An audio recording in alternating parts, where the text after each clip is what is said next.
Hello friends, I'm Narendra Verma and you are watching my YouTube channel NV Eduha. तो friends last time हमने बात की थी operating, investing and financing activities related to cash flow statement. आज हम आगे की बात करने वाले हैं। जैसा कि आप देख सकते हैं आज का जो टॉपिक है that is calculation of net profit before tax and extra ordinary item. Right, यानी कि हमें आगे बढ़ना है क्वेश्चन में। सबसे पहले ऑपरेटिंग एक्टिविटीज़ से जो हमारा नेट कैश फ्लो हुआ, इंक्रीज़ हुआ, डिक्रीज़ हुआ, उसकी कैलकुलेशन करने से पहले हमें क्या करना पड़ेगा? Net profit before tax and extraordinary items calculate करना पड़ेगा। देखते हैं कैसे करते हैं। यहाँ स्पेसिमेन देख पा रहे हैं और यहाँ तीनों तरह की एक्टिविटीज़ ए बी सी के नाम से लिखी हुई हैं। A means cash flow from operating activities, b cash flow from investing activities, cash flow from financing activities. Right, तो सबसे पहले हम बात कर रहे हैं cash flow from operating activities. ये मीनिंग हम लोग डिस्कस कर चुके हैं। आज हम बात करने वाले हैं इस वाले portion, net profit before tax and extra ordinary item. ठीक, ये जो वैल्यू यहाँ पे निकाली गई है 10,000 की, इसके लिए उन्होंने कहीं ना कहीं वर्किंग नोट किया, यानी कि इसकी कैलकुलेशन के लिए हमें थोड़ा सा कॉशियस होना पड़ेगा। लास्ट वीडियो में मैंने आपसे डिस्कस किया था कि कैश फ्लो स्टेटमेंट स्टार्ट करने से पहले सबसे पहले आपको यह इंश्योर करना पड़ेगा कि क्वेश्चन में दिया क्या, क्वेश्चन में सरप्लस दिया है या क्वेश्चन में नेट प्रॉफिट आफ्टर टैक्स। ठीक, now it will depend on question, या तो ये दिया है या ये दिया है। राइट, हम दोनों तरीके से डिस्कस करेंगे। वैसे नीचे वाले तरीके से थोड़ा सा हमारा काम आसान हो जाता है और यहाँ थोड़ी सी मेहनत हमारी बढ़ जाती है। चलिए समझने की कोशिश करते हैं कि कैश फ्लो स्टेटमेंट की शुरुआत कैसे की जाए। हम दोनों तरीके से समझेंगे, सरप्लस दिया है या नेट प्रॉफिट आफ्टर टैक्स दिया है। आप लोग देख सकते हैं यहाँ एक फॉर्मेट दिया हुआ है for the calculation of net profit before tax and extra ordinary item. But before jumping to this format, I would like to explain you something. बहुत ही नॉर्मल सा फॉर्मूला है। देखिए, आपने पहले भी फाइनेंशियल स्टेटमेंट के क्वेश्चन किए होंगे। वहाँ आप ट्रेडिंग अकाउंट बनाते थे, प्रॉफिट एंड लॉस बनाते थे, बैलेंस शीट बनाते थे in case of sole proprietorship. Company के केस में क्या होता है, statement of profit and loss बनता है, ठीक है, और बैलेंस शीट बनती है। लेकिन नॉर्मल सा कंसेप्ट मैं आपको समझाना चाहता हूँ ताकि आपको कोई कन्फ्यूजन ना हो। देखिए, मान लीजिए आप ग्रॉस प्रॉफिट पे पहुंचे। ग्रॉस प्रॉफिट के बाद आपको पहुंचना है नेट प्रॉफिट पे। नेट प्रॉफिट पे पहुंचने के लिए आप क्या करते हैं, आप उसमें जोड़ देते हैं ऑपरेटिंग इनकम और उसमें से माइनस कर देते हैं क्या, ऑपरेटिंग एक्सपेंस। राइट, उसके बाद जो आपको मिलता है that is known as operating profit. ठीक, अब उसके बाद आप क्या करते हैं, इसमें ऐड करते हैं नॉन ऑपरेटिंग इनकम्स और इसमें से माइनस कर देते हैं नॉन ऑपरेटिंग एक्सपेंस।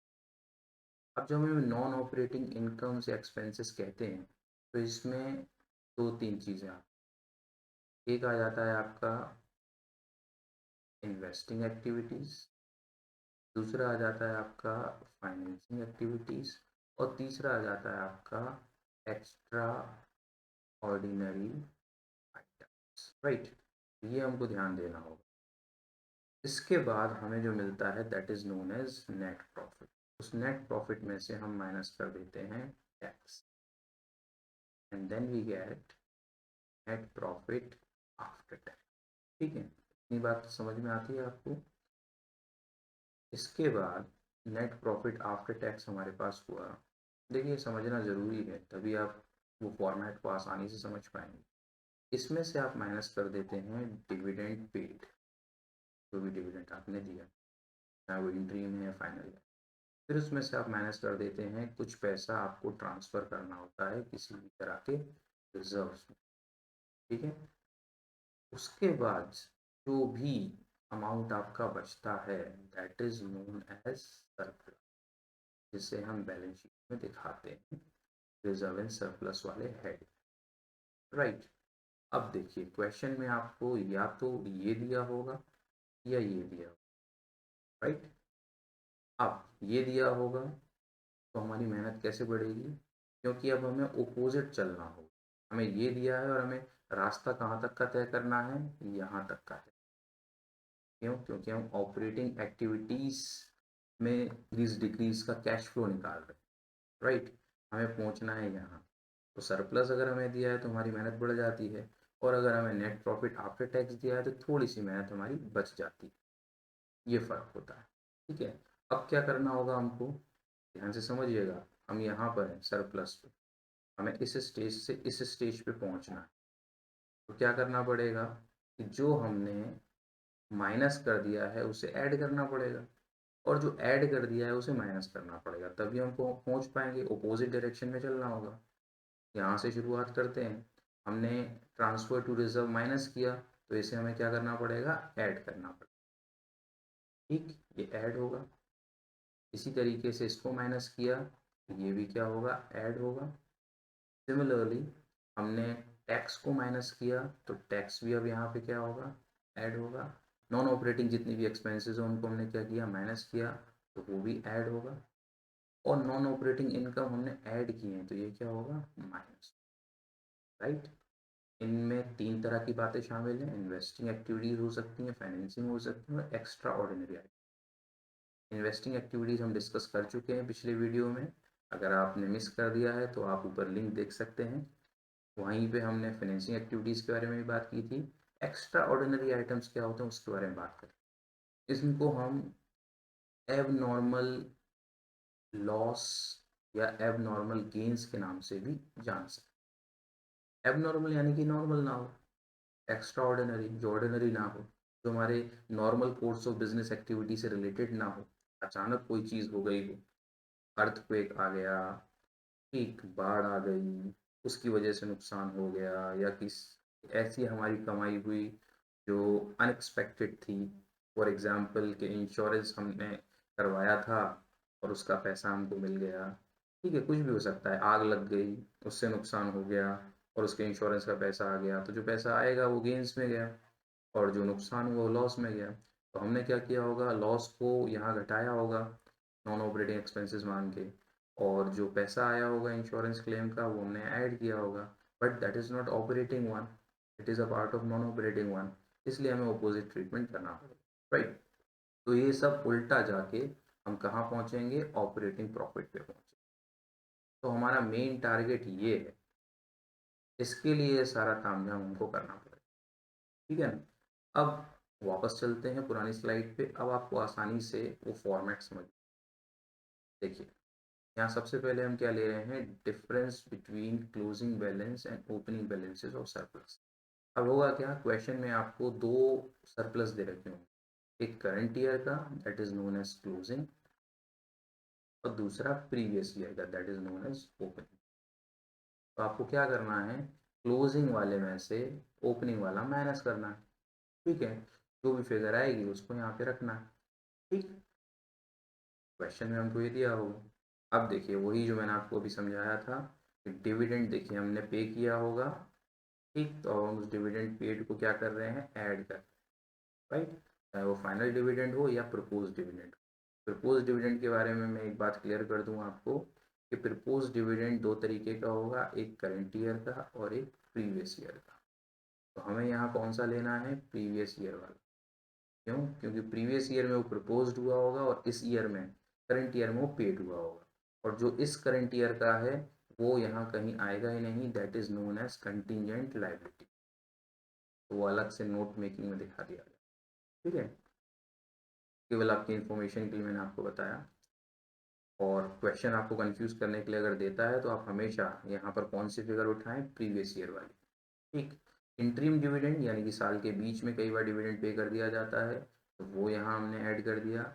जो भी हमने रिजर्व में पैसा ट्रांसफ़र किया था वो हमने ऐड कर दिया, ठीक है ना। अब हम कहाँ पे पहुँच गए, नेट प्रॉफिट आफ्टर टैक्स पे पहुँच गए। अब हमें क्या कर देना है भाई, अब हमें टैक्स दोबारा से इसमें ऐड कर देना है क्योंकि हमने वहाँ माइनस किया था, ठीक है ना। टैक्स के बारे में भी दो बातें मैं आपको बता दूँ। यहाँ लिखा हुआ है प्रोविजन फॉर टैक्स मेड। अब यहाँ पे हमने प्रोविजन बनाया है लेकिन पे नहीं किया है, ठीक है ना। तो एक्चुअली कैश का तो काम हुआ ही नहीं, इसलिए इसे हम सेपरेट करते हैं, ठीक। अच्छा, यहाँ पे दिया हुआ है टैक्स मेड, यहाँ भी दो बातें होती हैं, एक करंट ईयर और एक प्रीवियस ईयर, ठीक है ना। तो याद रखिएगा कि यहाँ हमेशा हमें क्या करना है, कौन सा वाला ऐड करना है, करंट ईयर वाला।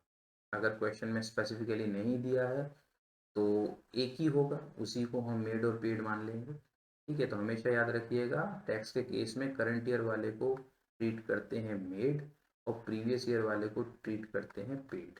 तो इस पेड का ट्रीटमेंट कहाँ होगा ये बाद में डिस्कस करेंगे, ओके। दूसरी बात, extraordinary items debited as expenses to statement of profit and loss, ये वही आ गए जो भी हमने आपको बताए थे, एब नॉर्मल लॉसेज, ठीक। वो आपने वहाँ माइनस कर दिए होंगे या ऐड करेंगे, ठीक है। इसके बाद ये सारे ऐड के आइटम हो गए।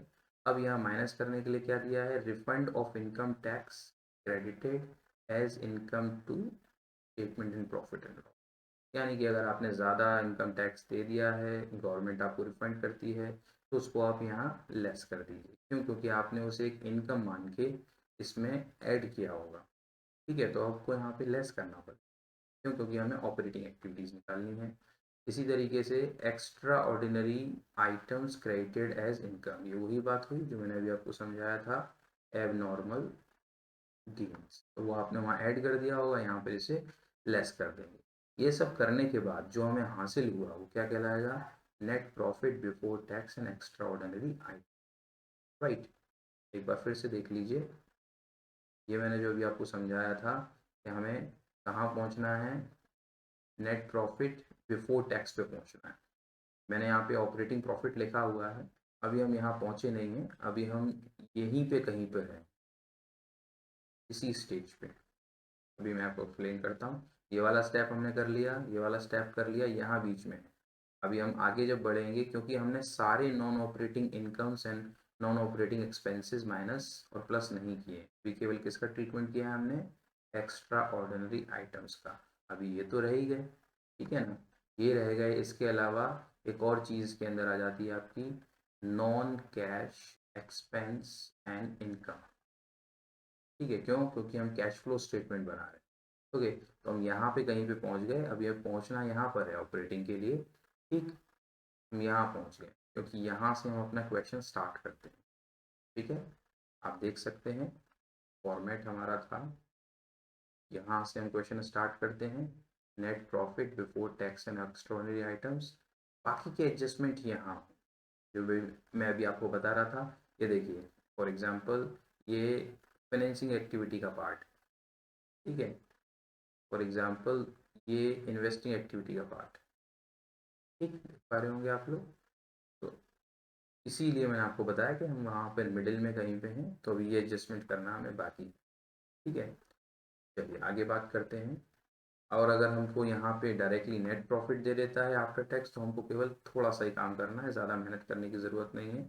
हमें केवल क्या करना होगा भाई, ये वाली चीज़ें हमारी रह जाएंगी, केवल टैक्स की बात करेंगे, एक्स्ट्राऑर्डिनरी आइटम की बात करेंगे, दोनों उसके अंदर ऐड कर देंगे और ये दोनों आइटम उसमें से लेस कर देंगे, हमारा फिर भी निकल के क्या आ जाएगा, net profit before tax and extraordinary items, right.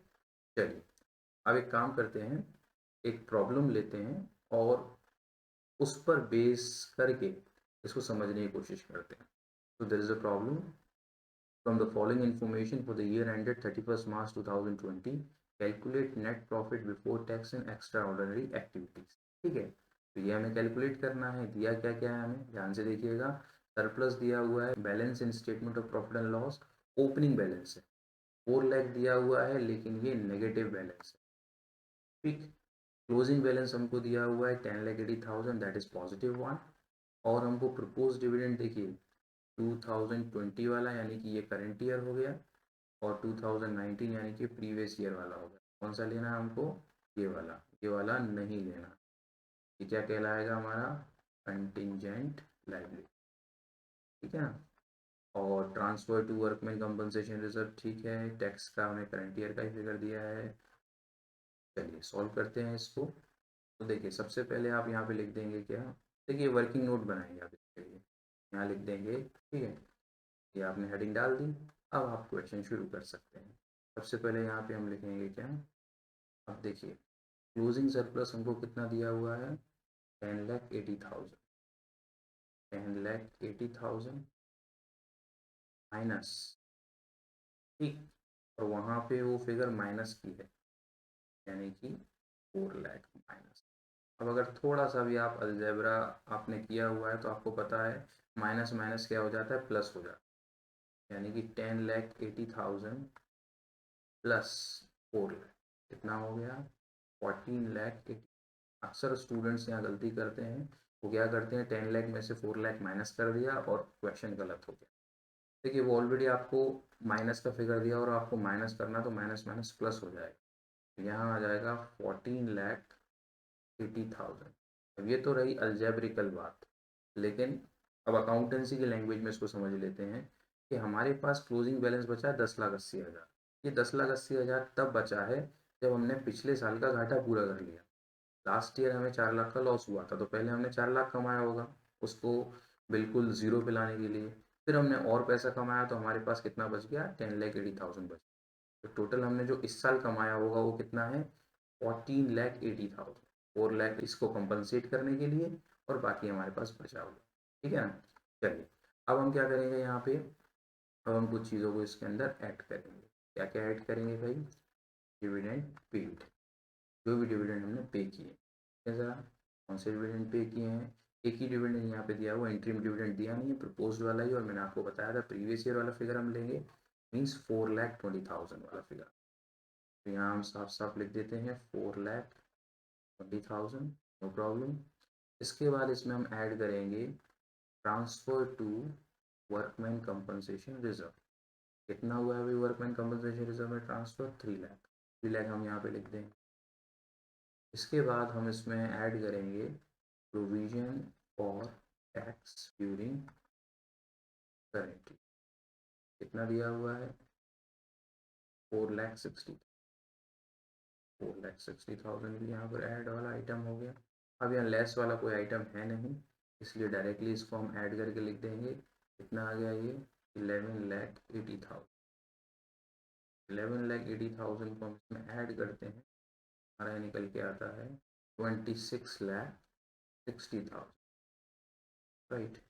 क्या कहलाएगा ये कहलाएगा हमारा net profit before tax and ordinary item, right. तो ये बहुत सिंपल सा प्रॉब्लम था, तो इसमें ज़्यादा कॉम्प्लिकेशंस हमको नहीं मिले, बट इस तरीके से आप इसको कर सकते हैं।